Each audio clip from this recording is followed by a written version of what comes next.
What is going on, everybody? It's your boy Jess. And as you guys can see, we have ourselves a 20K wager right here.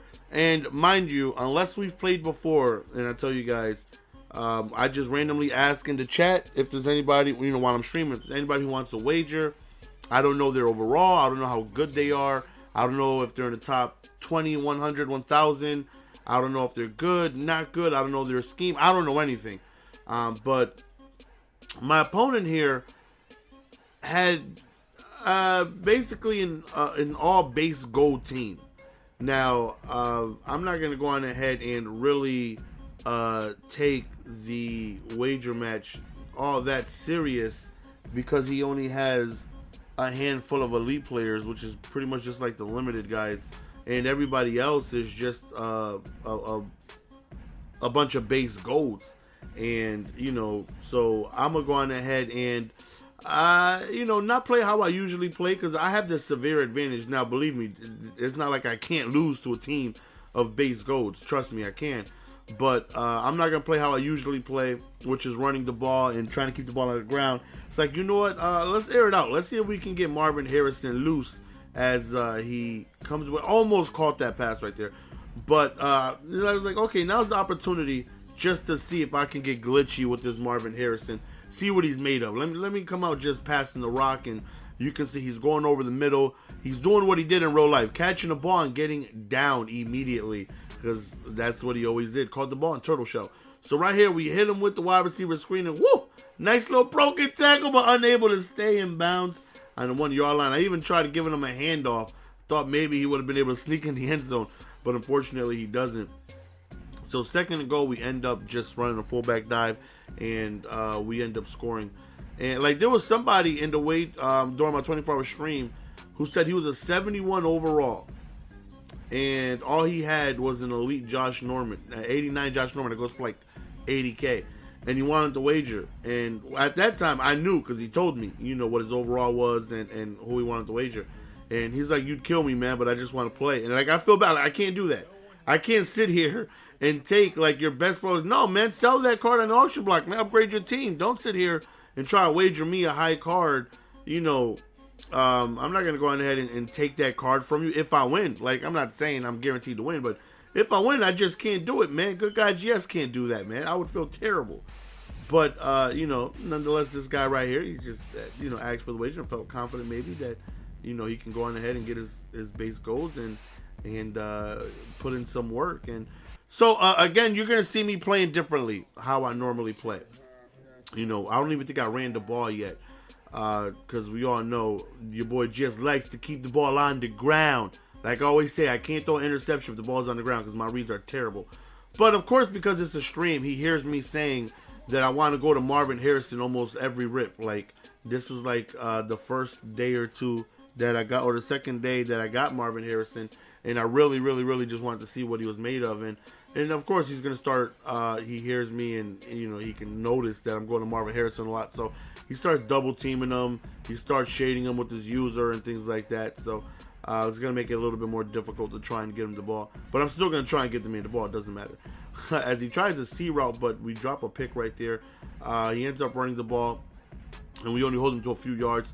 So on 3rd and 6, he goes over the middle. Don't test the user. He is so disrespectful, though. Right here, we go to the run, and the very first run, Adrian Peterson just bounced off of tackles, and he ends up. Am I wrong for thinking that he's the greatest running back in MUT history? I've never been so dominant with a running back. Now, again, mind you, I think of guys such as LaDainian Thompson, who had great success last year, and it was a little difficult to sometimes because there were so many guys on defense that had great speed, great tackling.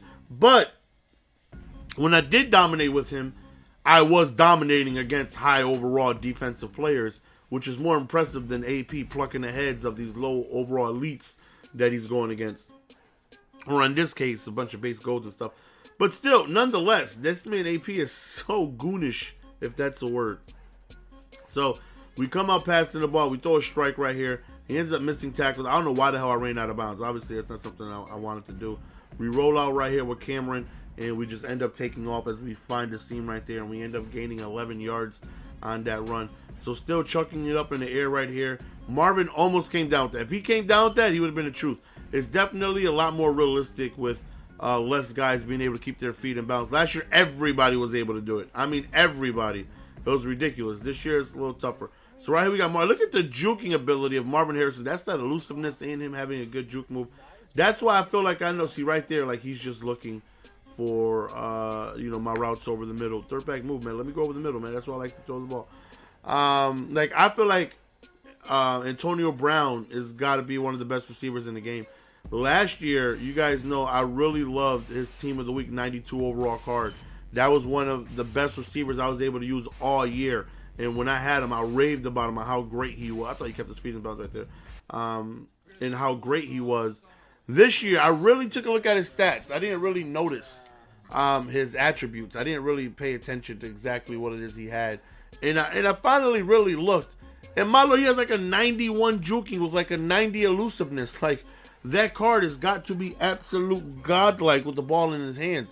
And I can tell by the way Marvin Harrison is juking with his elusiveness and juking, because it definitely matters this year. Like, DeMarco Murray doesn't get the same juking animations. Look at this dot. He doesn't get the same juking animation that AP does when I do the both triggers juke. That quick, sharp inside juke. He doesn't do it the same as AP because his juking isn't as high. So I feel like LaShawn McCoy will be a monster, the signature LaShawn McCoy. And I feel like that Antonio Brown would be so beastly. I gotta get him. I fell asleep last night during a bidding war, and I woke up and it was still on the screen, and he ended up selling for $290K. I think it was like $297 or something like that. So like right now he's on auction block for $398. Like $400K, that's a lot. He seems amazing, but that's a lot for somebody I'm probably not only gonna pass to once a game, because I don't really pass the ball that much. Except this game, just because, like right there, I went for the strip and he breaks the tackle. But, just due to his overall and his team and stuff like that, like I just wanted to mix things up. In my opinion, there was no need to take things so serious since we had the severe team advantage, and I felt like we should be able to come away with the win without necessarily playing as quote unquote sweaty as we usually do. But right here, we just need a first down to win the game. Let's see if we can just pick it up through the ground right here. So right here, we end up running the ball. We do indeed pick up that first down, stay in bounds, and that right there is going to be pretty much the end of the game.